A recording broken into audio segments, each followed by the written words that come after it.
भागने लगता है। उसका नाम फैज़ान हैदर था। 5 गोलियां वो उसकी कमर पर उतारता है। उसने दो नहीं बल्कि जो तीसरा कत्ल हुआ वो भी इस शख्स की वजह से हुआ, क्योंकि वो लैंड क्रूज़र भी इसके कहने पर ही आ रही थी। मुख्तलिफ स्पाई गैजेट्स भी निकलते हैं। तो नवाज शरीफ जो है वो भी ये कहते हैं, इस वक्त दो टोक बात कर टेक्नीशियन बना देता है इसको, कभी इलेक्ट्रिशियन बना देता है। This CIA contractor was released from prison Wednesday. Raymond Davis का जो मामला था वो उस वक्त चल रहा था, उसकी शायद आपने पब्लिकली कुछ स्टेटमेंट्स दिए या जो भी मामला हुआ बाद में जाहिर उसको We're concerned about the loss of life. We're not callous about that. Clearly a spy. He was in the process of collecting some sort of information. America की तरफ से जो है काफी इंटेलिजेंस के आदमी ने जनवरी 2011 की सर्द शाम थी। वाइट रंग की चमकती हुई सिविक जो है वो जेल रोड से गुजरती हुई मजंग चौक इशारे पर आकर रुकती है। जब गाड़ी रुकती है तो गाड़ी से आगे आकर एक बाइक रुकती है और बाइक पे 2 लड़के सवार होते हैं। वो 2 लड़के गाड़ी में बैठे हुए शख्स को देख रहे होते हैं और वो शख्स उन 2 लड़कों को देख रहा होता है। जब वो देख रहा होता है तो वहाँ पर गाड़ी में जो बैठा शख्स होता है 1 सेकंड भी नहीं लेता, बल्कि वो अपना ग्लॉक पिस्टल निकालता है और विंड स्क्रीन से चीरते हुए 5 फायर करता है और वो जाकर उस मोटरसाइकिल सवार को लग जाते हैं। जब वो मोटरसाइकिल सवार को लगते हैं तो 19 साला फ़हीम जो है उसकी कमर में लगती हैं और फिर वो बाहर उतरता है तो लड़का भागने लगता है। उसका नाम फैज़ान हैदर था।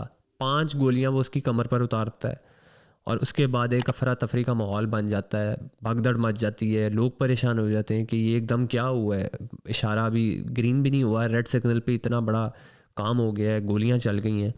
और इसी तरह ये मामला किसी भी फ़िल्म से कम नहीं था। ये फ़िल्मी सीन्स होते हैं इस तरह के जो उस वक्त 2011 जनवरी में हुए। लेकिन गाड़ी वाला शख्स जो है उसको कोई फ़िक्र ही नहीं होती। वो तसल्ली से वापस आके गाड़ी में बैठता है, मोबाइल निकालता है, उन लड़कों की तस्वीरें लेता है और फिर वापस आके गाड़ी में बैठ जाता है। और जब वो देखता है कि लोग परेशान हो गए, अफरा तफरी का माहौल है, अब उसको लगता है कि शायद जो आसपास जितने लोग इकट्ठे हुए हैं ना, ये मुझे मारना शुरू कर देंगे, मुझे तशद्दुद का निशाना बनाएंगे। तो वो फ़ौरी अपना वायरलेस निकाल के उसको कनेक्ट करता है। तो एक वाइट रंग की लैंड क्रूज़र जो है वो शिमला पहाड़ी के एक दफ्तर से बाहर निकलती है।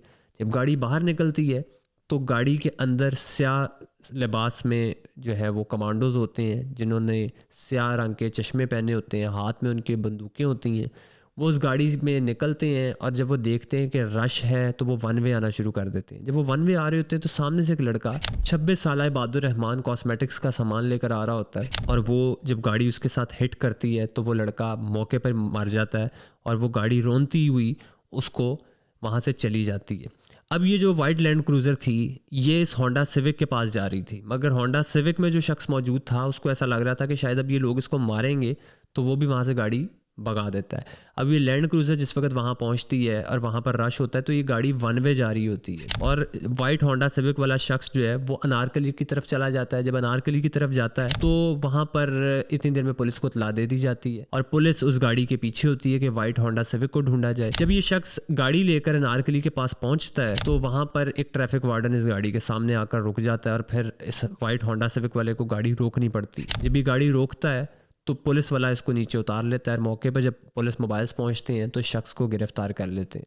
अब जो शख्स गिरफ्तार होता है ये रेमन डेविस होता है। अब आप पूछेंगे कि रेमन डेविस कौन है, तो रेमन डेविस की अगर बात करें, जब पूछा जाता है रेमन डेविस का तो वो कहता है कि कभी मैं वहाँ पर अमरीकी सफारत खाने में जो है वो एज इलेक्ट्रिशियन काम कर रहा हूँ, कभी वो कोई बयान देता है। फिर अमरीकी सफारत खाना भी इसके बारे में कभी एक टेक्नीशियन बना देता है इसको, कभी इलेक्ट्रिशियन बना देता है और बाद में पता ये चलता है कि रेमन डेविस पाकिस्तान में रहने वाला एक अमरीकी जासूस था। रेमन डेविस को ये कत्ल करने की वजह से गिरफ्तार किया जाता है और उस वक्त के वज़ीर आला पंजाब शहबाज शरीफ जो हैं वो भी ये कहते हैं कि पाकिस्तान एक आज़ाद खुद मुख्तार मुल्क है, किसी मसलहत किसी दबाव के नीचे हम नहीं आएंगे और जो भी फैसला होगा रेमन डेविस की जो सज़ा बनेगी उसको सज़ा देंगे। तो नवाज शरीफ जो है वो भी ये कहते हैं, इस वक्त 2 टोक बात करके वो अमरीकी सफ़ीर को कह देते हैं कि रेमन डेविस का जो केस है वो अदालत में है और अब जो अदालत फ़ैसला देगी उसी से पता चलेगा कि रेमन डेविस अगर बचता है तो आप ले जाइएगा, नहीं बचता तो वो फिर उसको सज़ा देनी पड़ेगी। और आसिफ अली जरदारी उस वक्त सदर पाकिस्तान थे तो वो भी 2 टोक बात करते हैं। वो कहते हैं कि अब इसकी किस्मत का जो फ़ैसला है ना वो हमारी अदालतें ही करेंगी, तो देखें आप क्या बनता है।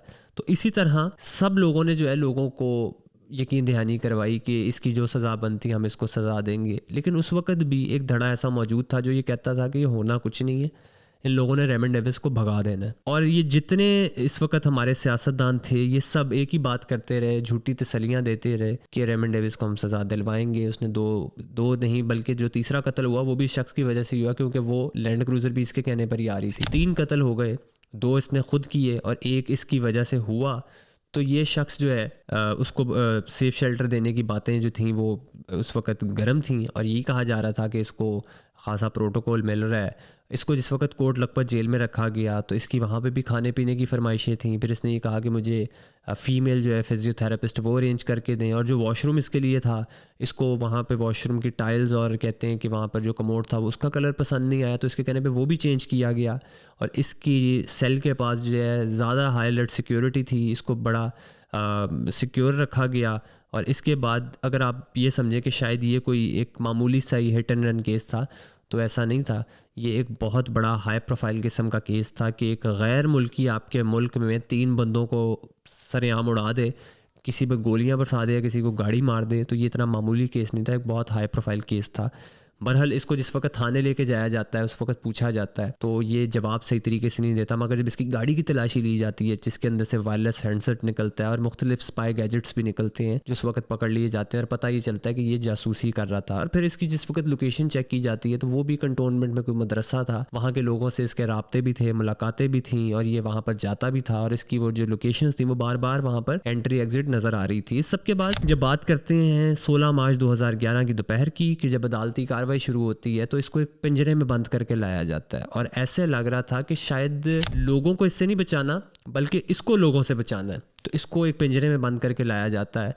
अब जो सारी अदालती कार्रवाई थी वो तो उर्दू में हो रही थी और इसको समझ कुछ नहीं आ रही थी, तो ये कार्रवाई तो 3-4 दफ़ा चलती रही, मगर उसके बाद जब आखिरी पेशी इसकी थी जिसके बाद इसको यहाँ से पाकिस्तान से भगाना था, उसमें किन लोगों ने किरदार अदा किया वो आगे चल के मैं आपको इस वीडियो में बताऊंगा। कि इसको जिस वक्त कमरा अदालत में रखा गया तो सहाफ़ियों को जितने गैर मुतल्लिक़ अफराद थे सबको बाहर निकाल दिया जाता है और कार्रवाई के दौरान सिर्फ एक शख्स अंदर मौजूद होता है और वो उस वक़्त के ISI के चीफ जो थे वो थे जनरल शुजा पाशा साहब, वो उस वक्त बैठे थे। और फिर रेमंड डेविस ये बताता है अपनी किताब द कॉन्ट्रैक्टर में कि जो पाशा साहब थे वो बैठकर मुसलसल जो थे वो कैमरॉन जो उनके उस वक्त के सफ़ीर थे, अमरीकी सफ़ीर, उनसे मुसलसल राब्ते में थे, इस्लामाबाद में मुलाकात भी कर आए थे और वो ये यकीन दहानी करवा कर आए थे कि मैं रेमंड डेविस को रिहा करवा दूंगा। अब रेमंड डेविस के पास एक अमरीकी सफारत खाने की ही खातून आती है और वो बताती है रेमंड डेविस को कि अब ये अदालत जो है जज इसको तब्दील करने लगा है शरई अदालत में,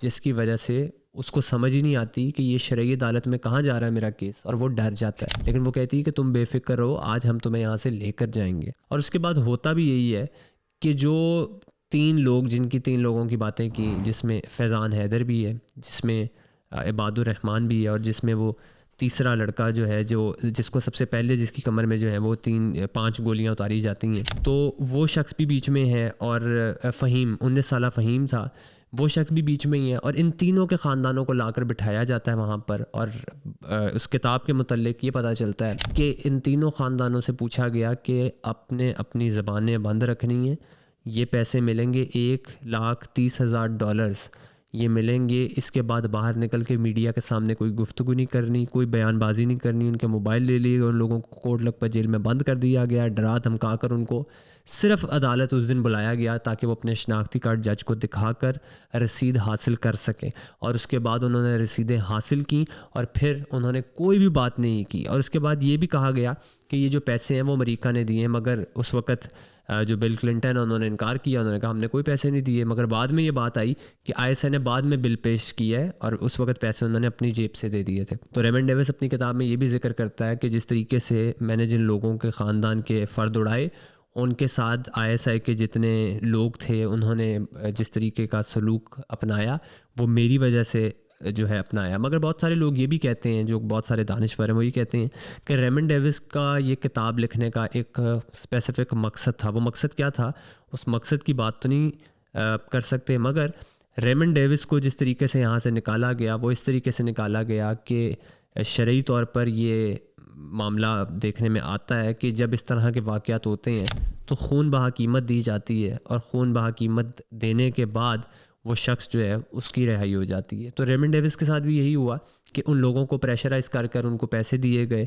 तमाम हुक्मरानों ने यकीन दहानी लोगों को कराई कि हम किसी भी किस्म की जो है वो फेवर नहीं देंगे रेमंड डेविस को, लेकिन रेमंड डेविस के लिए खासी उसकी खदमत भी की गई, उसको वीवीआईपी किस्म का ट्रीटमेंट भी दिया गया। उसके बाद उसी की खातिर इस मुल्क की इंटेलिजेंस इसी मुल्क के लोगों पर इस्तेमाल हो रही है उनको डराने धमकाने के लिए, और बाद में उन लोगों को पैसे देकर यहाँ से भेज दिया गया और मना किया गया कि किसी से किसी किस्म की कोई बात नहीं करनी। अब रेमंड डेविस जो है वो तो चला गया मुल्क से, लेकिन उसके बाद हमारे किसी एक हुक्मरान ने बैठकर लोगों को ये यकीन नहीं करवाया कि हमने क्या किया और हमने किस तरह रेमंड डेविस को यहाँ से निकाला। किसी एक बंदे ने बैठ के बात नहीं की। जिससे पूछा गया उसने ये कहा कि हमारा तो कोई लेन देन था ही नहीं, हमारा किरदार ही कोई नहीं था। मगर सारे किरदार जानते थे कि खिचड़ी पक क्या रही है। और फिर जनरल शुजा पाशा ने जिस तरीके से उसके लिए ख़ासी फेवर की और काफ़ी उस पर मेहरबानियाँ की, उससे साफ नज़र आया कि ये सारा मामला प्री प्लान्ड था। तमाम पाकिस्तान की जुडिशरी,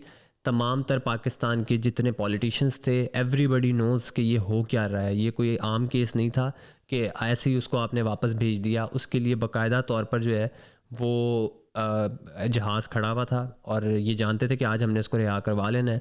वॉल्टन एयरपोर्ट जो है वहाँ पर जहाज़ खड़ा था, यहाँ से उसको लेकर लाहौर आते हैं और लाहौर से खसूसी त्यारा उसको लेकर वापस अमेरिका चला जाता है। और 19 साला जो फ़हीम है उसकी बीवी ने तो उसी वक्त जो है ना वो जहर की 10 दिन बाद गोलियां खा ली थी, क्योंकि वो जानती थी कि ये पाकिस्तान है, यहाँ पर मुझे इंसाफ नहीं मिल सकता। और उसका जो कत्ल है, उसके मियाँ का कत्ल, वो तो रेमंड डेविस ने किया, मगर ये 19 साला फ़हीम की बीवी की जो ख़ुदकुशी थी उसके ज़िम्मेदार हमारे हुक्मरान हैं, क्योंकि ये इस मुल्क के शहरी को वो इंसाफ फराहम करने में ही बार बार नाकाम हुए हैं कि वो कर ही नहीं सके। और उस औरत को वो क्या ही दिल बर्दाश्त होगी कि उसने तंग आकर गोलियां खा ली, और वो ये पहले से जानती थी कि मुझे इंसाफ नहीं मिल सकता, कि रेमंड डेविस को भगा देंगे। इस सब के बाद अब बात जाए बहादुर रहमान की, तो उसका तो खून बिल्कुल ही रहेगा क्या, क्योंकि रेमंड डेविस के मामले में जो जितने वर्सा थे उनको दबाव डालकर उनको खून बहा कीमत अदा की गई। और उसके बाद जो ड्राइवर था उसके ख़िलाफ़, जो लैंड क्रूज़र वाला ड्राइवर था उसके ख़िलाफ़ तो कोई कार्रवाई की नहीं गई, उससे पूछा ही नहीं गया, क्योंकि उस गाड़ी को जिस वक्त जब रोका गया वार्डन की जानिब से तो शीशे नीचे होते हैं और बंदूक की जो नालियाँ थी वो बाहर आ जाती हैं, तो उसके आगे कोई बोलता ही नहीं है। वो खामोश हो गए, लोग पीछे हट गए और कोई भी नहीं बोला। अब बात यह है कि अब ये तो मालूम नहीं है कि इस तरह की कितनी हलाकतें होंगी और कितने लोग इस तरह मारे जाते होंगे या मारे जाएंगे। बहरहाल अब जो लोग इसमें जिनका किरदार था उनका हिसाब यहाँ पर तो नहीं होगा, मगर एक ना एक दिन कहीं ना कहीं जवाब दे और हिसाब दे होना पड़ेगा।